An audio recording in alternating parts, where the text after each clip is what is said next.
Hello, everyone. Dr. Allen here. I hope you are having a great week, great month. Few things. One, forgive me if I'm a little informal today. Do have a shepherd hat on, and I don't know if you can see it. I just went to the new Buc-ee's that's down there in Virginia. My son wanted to go down and see it, so I got a T-shirt on for summer. It's almost 100 degrees, so I figured a little laid back today on the filming. Few things. One, this is my first video I've recorded since I got back. Thank you all very much for all the patience and all with the emails and the time. Um, Difference, I guess, is the easiest way to say it. It seemed like everything went smooth for everyone. The work was fantastic. By the time you read this, all of week 2 should be posted. I think I had it all done on Wednesday. If it's not, just contact me. And week 3 also should be wrapping up. When I'm recording this, we're still in week 3, but um, I'll try to have that done by Monday or Tuesday. And of course, make sure I'll double check with everyone that things are posted. With all that being said, believe it or not, we're starting to get dangerously close to the end of our class. So this week I'm going to concentrate on week 4 and 5 because week 5 is not a full week because that's actually our final week.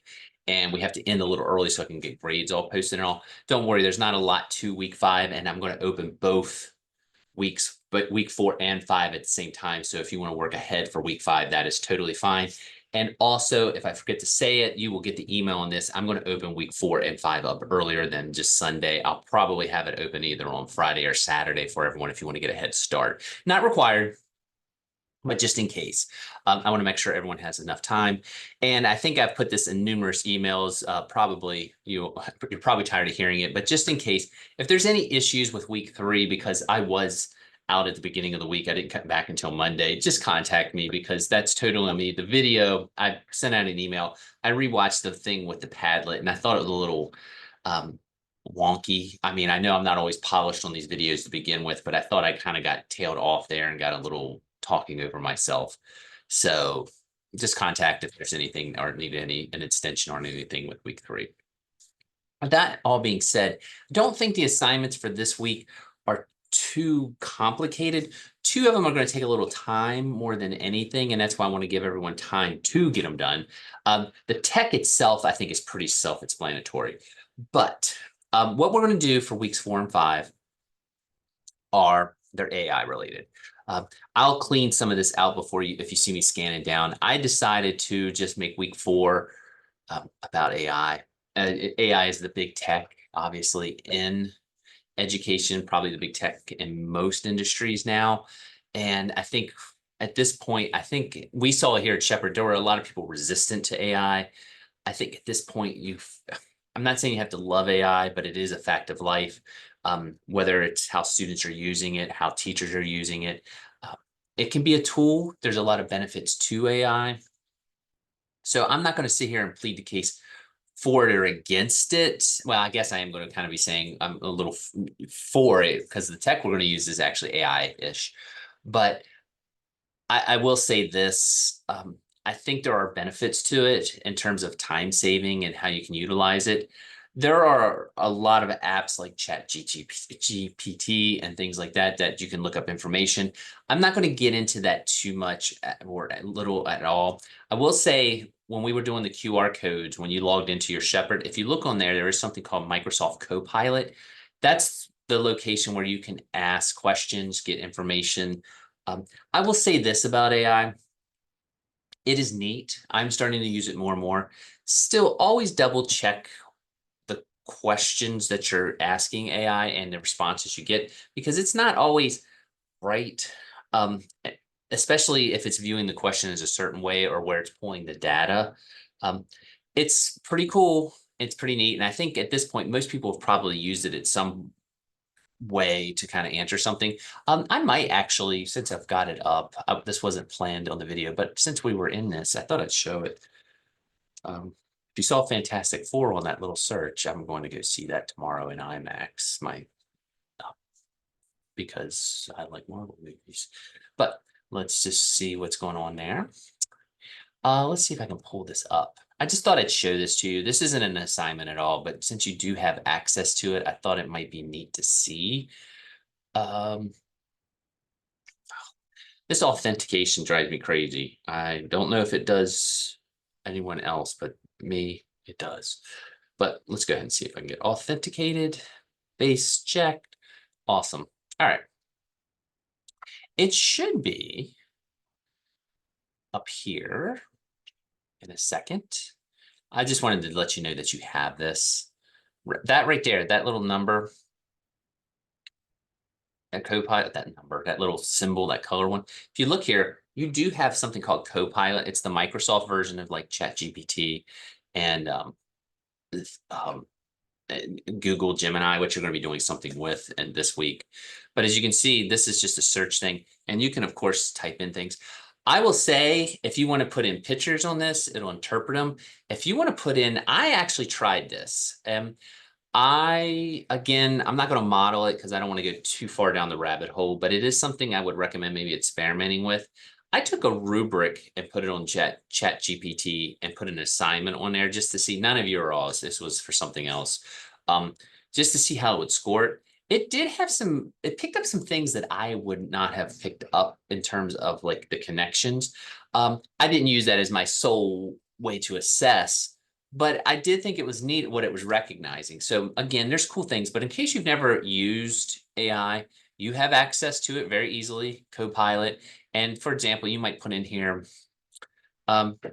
provide a rubric for a paper on the Reformation.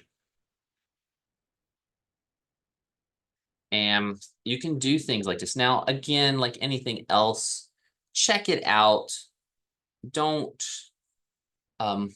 make it your own, but you can definitely pull themes and things from it. As you can see, it's already done all this. This is a pretty general rubric, it looks like to me. But, oh, there you go. Some accuracy. You can fiddle around with it, but as you can see, it can put that on there. Where I would say, and I'm going to show you a few of these, I've seen some teachers start to get into trouble, or at least student teachers. They use AI for planning. There are definitely things you can pull for AI for planning, but it does remove that individual nature. You're probably going to hear me say that about a million times on the two texts that we're going to use today. AI is a tool. It really should not be a substitute for what you know up here and what you want to say. You don't want AI to guide what you're saying. You want AI to work for what you want to say. I hope that makes sense. And I'll say that again a few times, probably in a, again, confusing manner. But as you can see, this is all up here. And it's, again, if you just need background information, you know, who were the major players in the Reformation. I'm a little sidetracked. I wasn't originally going to show you Copilot, but I thought in case you haven't messed around with AI, you have access, again, right here to one. It's right by where you did all your QR codes up by the waffle. But as you see, it has a lot of the major players here. Sorry, this is on my mind because we went to Henry VIII's house, or one of his palaces. So there's a little bit of Reformation stuff on my mind. And you see, you can, and then it'll ask you, would you like a visual timeline or chart on this? Yes. And as you can see, there's the major players. Now it's going to generate a chart. And there are ways now to cite AI if you use it for writing and things like that. So again, it also gives you resources. See, it's asking about PDF. Sorry, it's thinking.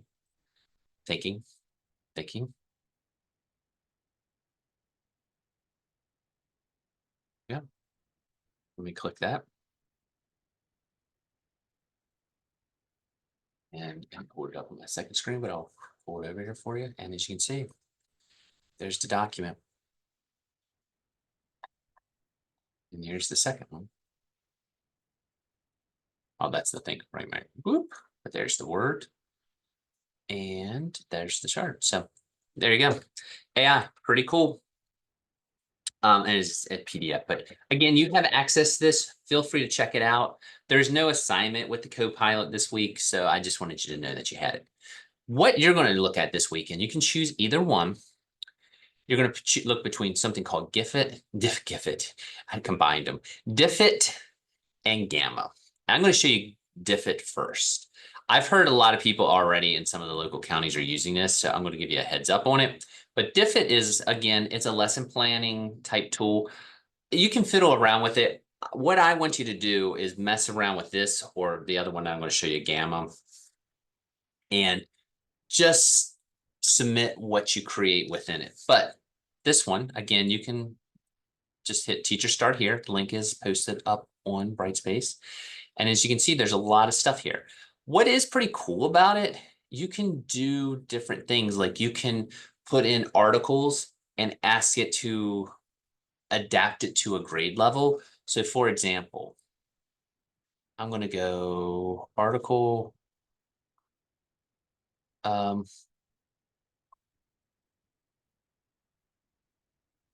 Reformation. And we'll just hit the National Geographic one. I'm going to take this and whoops, and you can do this, paste it, and I can pick whatever reading level I wanted. So for example, I want it for 7th grade. And you can align it to history standards and all that. I'm not going to do all that because you have to pay extra for that.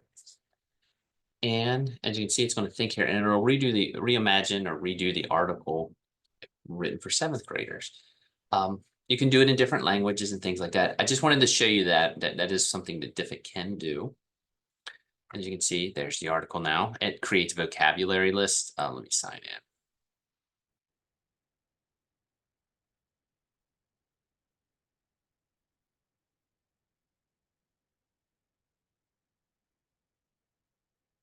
Slowly I'll sign in. I think this heat's affecting everything today. You can change the image. There we go. As you can see, it from that article, it creates a whole list of vocabulary, multiple choice questions, all that from there, just from that one article. So if there's something you have students read, and you can load up PDFs and things like that, you can make worksheets out of this. Also, you can do things like, let me go back. There's the vocabulary and all. Whoops, I don't want to go forward, go forward. A little rusty. All righty, let's go back, start new. There's books. You can also do PDFs, vocabulary, but you can do literally everything also. So for example, what are you teaching?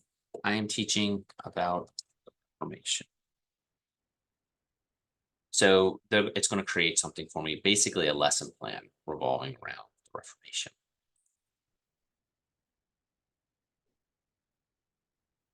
It's something that if you want to mess around with, feel free. But what I want you to do for this assignment, if you decide to use Diffit, is just create something within Diffit and submit the link or share it. As you can see, you can copy contents, that's fine. You can do different things, but as you can see, there is a whole thing that it made on the Protestant Reformation. Again, looks very similar to the article one. So you can add that. You can do think, pair, shares it created. So short answer, it's all there. So that's Diffit. Again, you can copy all the contents if you want and submit. You should be able to share. Let me go back to my resources, go back here, and hopefully it's there. There it is. And if you click, you can hit share. So go to my resources, up that folder up at the top, and hit share, and you can share it by email or copy it, however you want to do it. I just need to see that you did something. If you want to screenshot it also, that is totally fine, and submit the screenshots. Some of you I've noticed have done that with other assignments. That's perfect. It's thinking ahead, and as long as I can see that it's done, it's fine. So if you want to screenshot it also, that's fine. But again, we'll go back to this, hit this, and you can share or screenshot. Let's click it again. So if you want to screenshot a couple of things of this, just so I can see it, that's also fine. That would meet the AI tech requirement. The other one I would like you to check out, we're gonna get out of this, is Gamma. Gamma is, I think it's pretty cool. It makes presentations, but if I'm gonna again sign in with Google.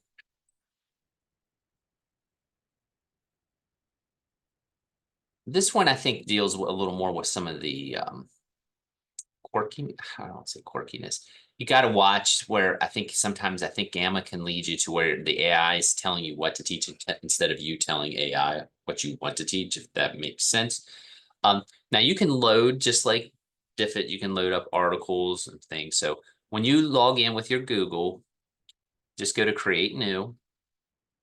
And you see you can import files, you can post things in the text.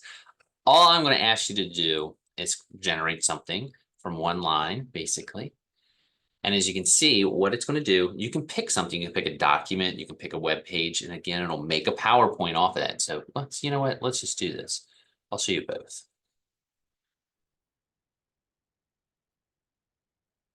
Generate outline.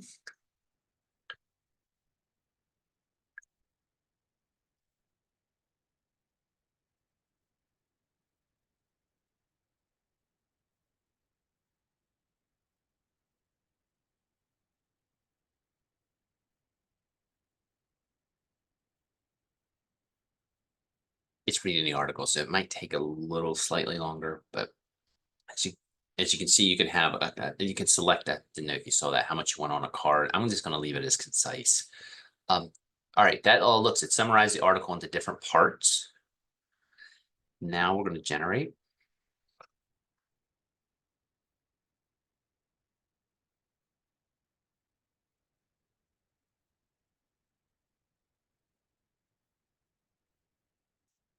And as you can see, it's just going to compose this whole PowerPoint presentation. That's just from the article.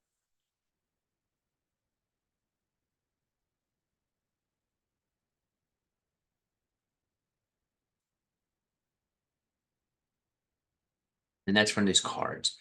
Again, this is an article one. I'm going to show you one from scratch. It does very similar things. What I want you to do is create a presentation in here and submit it. You can pick either Diffit or Gamma. Either one works for me.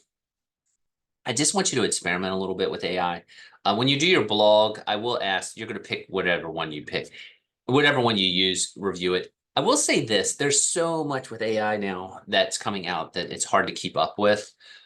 There are some other ones. I think it's called CurryPod is another one. I've just like Diffit and Gamma have been the ones I've liked so far that I've used. If you've seen another one that you wanted to use, that is fine. Just give me the heads up and you're more than welcome to use it. I just want you to kind of fiddle around with an AI tech. I just like these two so far have been the two that I've liked. But as you can see, it has created a PowerPoint just for this article. It's pretty darn cool.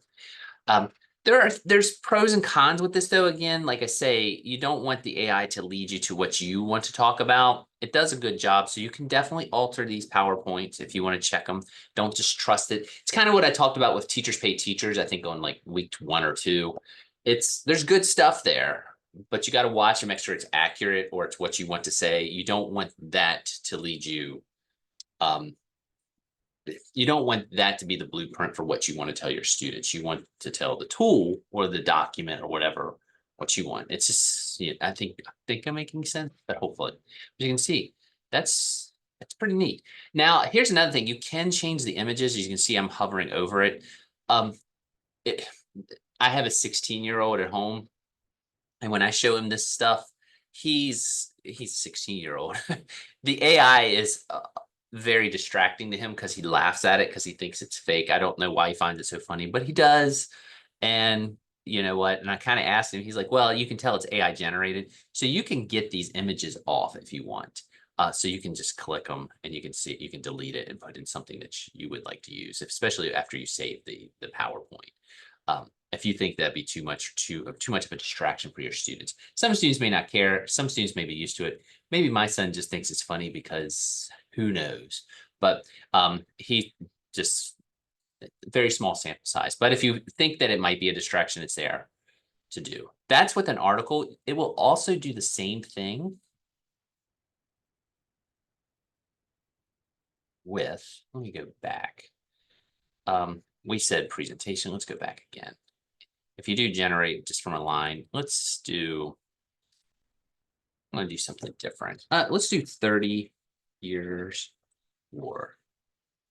I just typed that in. That was a big conflict in what is today Germany. Holy Roman Empire. And as you can see, it's starting to break it up down. Still in those cards again. You can also pull these cards out and do different stuff with them, kind of like with Diffit. Uh, it's just kind of about playing around with them a little bit. As you can see, you can pick the backgrounds too, and there's the different phases. And as you can see, one thing I do like, it's limiting this with the concise to 8 slides. So it can definitely go extensive if you want to, if you want more slides. I think 8's good. You can see image source. You can also, I mentioned, you can do stock photos and things like that. So you can also alter them if you want. And there's animated GIFs, whatever you want to do. Let's try that. I've never done that. Let's see what happens.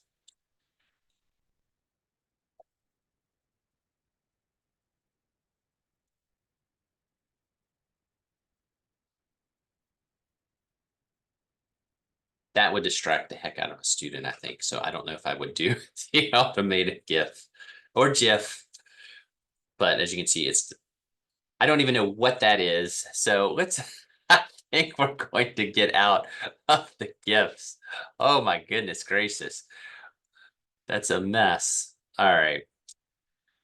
What in the world is going on? They've got Lord of the Rings on there. Yeah, let's get out of that. Let's try this again. Let's try 30 years more. And I said I hadn't tried it, and that's why that's a good teaching. If you have not been in the classroom yet, that is a good example of making sure you try something before you actually teach it. I used to tell my students in the methods class when we would, like, when you watch a movie, don't just show a movie without watching it first. That's a good example of that. So luckily it wasn't anything too, I don't think, crazy, but let's go back down here and see what the image, let's just go with AI images and see what it does. I'm going to leave this in the video just so you know. I'll be able to find out who's actually watching.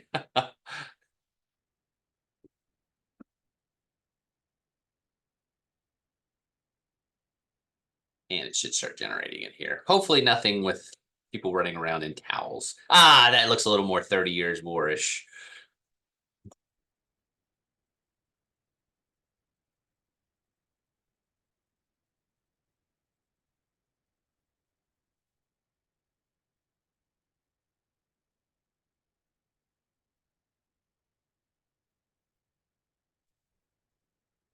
As you can see, like, to me, if I was teaching this to a certain class, I don't know how much I would get into. Like, I was not a big battle person unless you were talking about, it was like, I mean, like one of the Mount Rushmore type battles, like Yorktown or um, Antietam or Waterloo or Gettysburg. But some people talk about that stuff, but you can alter it and take it in and out. I would probably steer a little more on the political.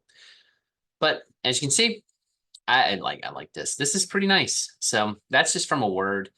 Long story short, I don't care which one you use, but pick Diffit, pick Gamma, pick one that you're maybe more familiar with, and submit the presentation or something, the lesson plan, something that you use to generate something that you could use in the classroom or plan in the classroom with AI and one of these tools. And that should do it. This is it, typing it out. And again, oh, let me show you where you can share. It's right there where it says share.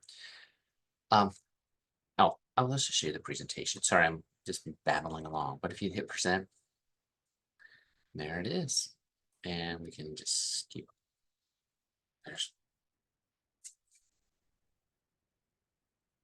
That's the legacy. I probably should have went back. There we go. And let me go forward. Sorry, I got a little click happy there. You can hit present. And if you want to share what you did, you can share it as an export. You can export it to a PDF. You can just share it with the link. You can screenshot it, whatever works for you. That's what you need to present for the text. Sorry, I got a little bogged down on that a little bit, but wanted to show you that. Next thing that you're going to be doing, I'm going to go ahead and close all that out. The next thing that you're going to be doing is, this class is unique in that we have students who are just starting in our programs, either graduate or undergraduate. And we also have people who are taking this right before they student teach. So one reason I don't have people do a unit plan in this class is because some people haven't even had a lot related to lesson planning yet. And sometimes I can kind of figure out where everyone is just on some of the questions. I still think it's important to think about how you can use some of this technology in this class in the field, or technology that you have experienced on your own out in the field and you want to maybe mess around with it. So one thing you have to do, and I'm sorry, I'm going to clean this up before I post it for you all, but you have to do something. It's called I have it titled lesson plan brainstorming activity. What you're going to do is you're going to take this template, and it is under the assignment. And of course, my face is blocking where it downloaded. You're going to see this, and I have an example posted. You're going to take this and you're going to answer these. You're basically going to put things in each one of these blocks. I'll show you here in a second an example, but you're going to put your standards and learning objectives. Those are your student will be able to, and your state standards. I know there was actually a couple people emailed me because the state is updating standards right now, and their website used to be great. It's terrible right now as far as finding standards. I hate it. When I'm saying the state, it's West Virginia. I don't know why they made it so complex all of a sudden, when it used to be you just put in the subject area, the content, and the grade, and you could find your standards. It was wonderful. They've ditched that. And that's that babbling email I had sent with the Wakelet, where if you couldn't find it, don't worry about it. I'm going to send out all of the old packets for each discipline that have the standards in them. They may be the prior, like social studies just had some changes. I'm not really worried about if the changes are there or not. I just want you to think about how you can apply them. I will have those posted under announcements. Should be up before the video goes out, and I'll make sure to note it in an email to everyone. So you need your standards and you need your objectives. If you've not worked too much in writing objectives, let me close this down. I do have an objective generator here and an article. I'll put the generator up. Let me go here real quick. There are tons of things. Now, some of my colleagues may strangle me for showing you this generator, but I think some of them are pretty good. Make sure I had a generator. I think it's this one that's not too bad. Yep. You're basically going to do 7th grade student. I'll put this up.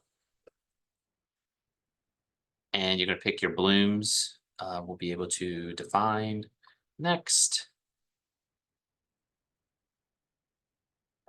Define the Reformation to an audience.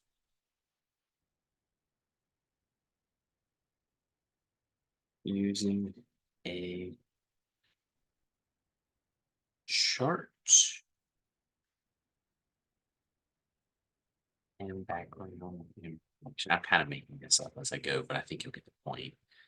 That maybe I like that. You can, if you want to use this to generate an objective, if you're not comfortable writing that, you can also do something like student will be able to, your SWOT, to order the events of the Reformation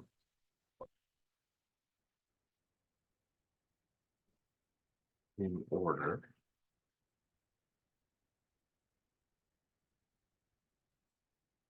using a timeline.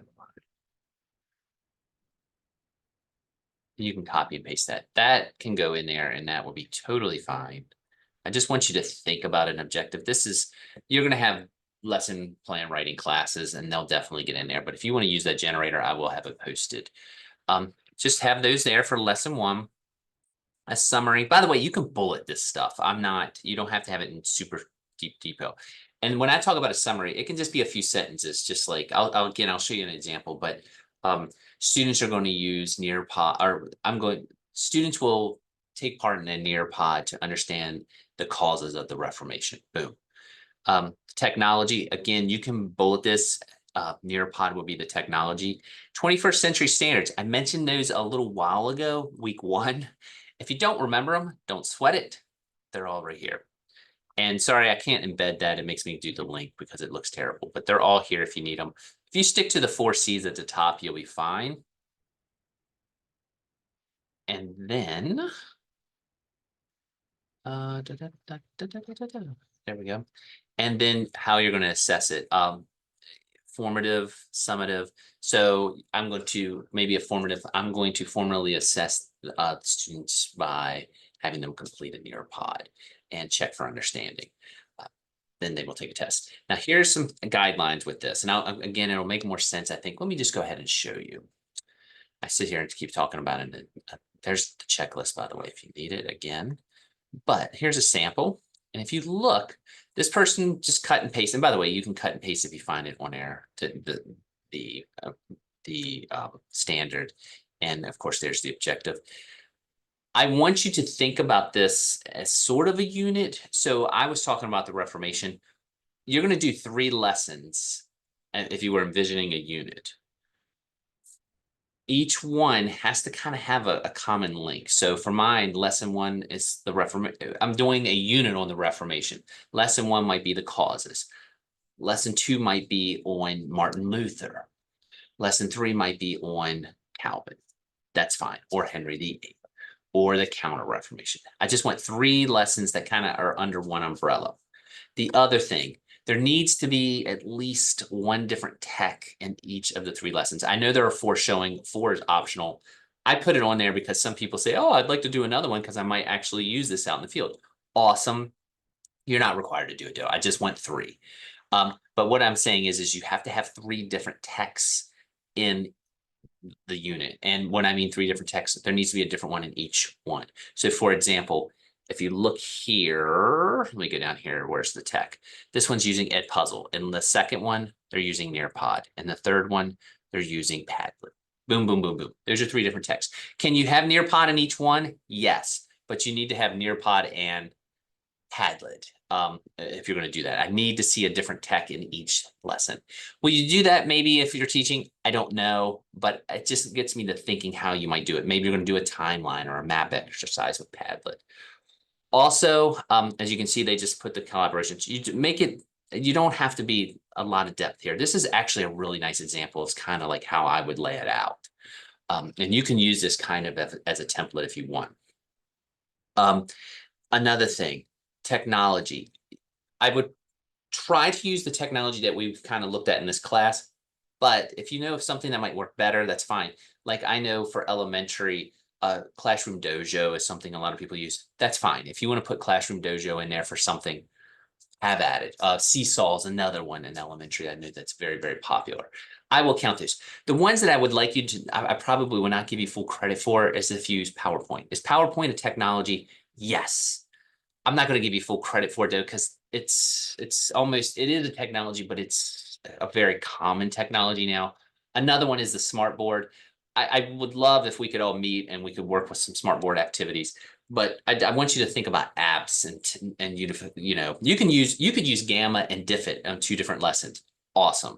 That's the type of stuff I kind of want you to think about with it. I don't think people do it too much. Oh, YouTube, that's, there you go. YouTube, yes. Is it technology? Yeah. Is it going to get you full credit? No. You can still mention it in the lesson, but you need to have YouTube video embedded in a Nearpod or YouTube video embedded in a Padlet. That'll get you full credit. I think that's it, but the sample will be up. And if you have questions with this, please contact. And again, some of the stuff you can bullet, like the technology. I like how they brief explanation of the technology here is great. You can bullet this type of stuff. You could technically bullet the assessment. You can see they just kind of put a brief statement. I just want you to think about it. It doesn't need to be a full-blown lesson plan, but just how you're going to utilize it. That is the tech. So for all I just said, and I know I was really talkative today, let me go back up here. The assignments are pretty straightforward though. There's a lesson plan brainstorming. There's the AI and it says teach, but it'll be tech. I'll correct that error. Actually, why don't I just do it right now so I don't forget. I think it said teaching tech and I forgot the tech. So we're just going to put AI tech slowly. There we go. All right. That can be Diffit or Gamma, and just a screenshot or a share is fine. You do have a discussion 4. You have a blog on either one of the AIs, and that these are the 4 right there that you need to do. And believe it or not, I don't think it's too bad. The lesson plan brainstorming is obviously the one that'll take the longest, but I think if you have a game plan, just pick something that's a unifier. And if you're teaching, if you're doing literature, I know there's a lot of English, secondary English in this class. Maybe you're reading, my son has to read Lord of the Flies over break or over the summer. Maybe you're just doing a unit on Lord of the Flies. That's fine. That's the unifier. Maybe you're doing something on cells in science. That's the unifier. In PE, it might be shooting free throws. That's the unifier. So there's that. Now that's week 4. Week 5 is pretty straightforward. I'm going to show it to you right now. Week 5 has one thing that's due. And let me go click and go down here. It is AI certification. And I'm sorry, I said one thing. And blog 5, don't worry about. I think I'm just going to give everyone the credit for that because I don't see any point in having you blog on the certificate. You need to do discussion 5. So the 2 things that'll be due will be AI certificate and discussion 5. Sorry, I thought about blog 5 when I was actually flying back and I meant to cross that out. You'll see, you'll get the credit for it. I was so impressed with what everyone did while I was out. I appreciated it. So I'm not going to worry about blog 5. I thought it was then to make up something. So discussion 5 and AI Google certificate.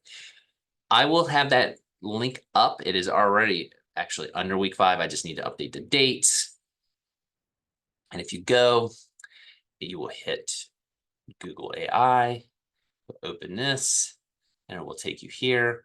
And you just do a little training on AI for educators using Google. You can screenshot when you get to the end that you completed it. You can take a picture with your phone and submit that. Any of that works. I just want you to do this. It does take about an hour, hour and a half to do, maybe not that long, but you just do a pre-survey and you just cruise on down through all this. And to receive a certificate, you can take the optional final assessment. I would like you to submit the certificate. But if you have it at the very end, just take a picture of it. Let me rephrase that. I'm trying to make this less long than it needs to be. You do need to do the assessment. You can take a picture of the assessment. Sorry, I did not say that clearly. Complete the assessment, take a picture of it, or download it. Either one works. Sorry, I was rushing and I want to make sure I was clear on that. Complete the assessment, not optional for the class. It's optional in here, not optional for the class. Download or take a picture and submit. And the survey is optional. I don't care if you do that. This, though, I do need you to do. That's week 5. That's basically our final for this class. And then there is a discussion. I will have both 4 and 5 open, though, probably either tomorrow evening. I'm recording this on Thursday, or I will have it open on Friday or Saturday. With that all being said, that should be it.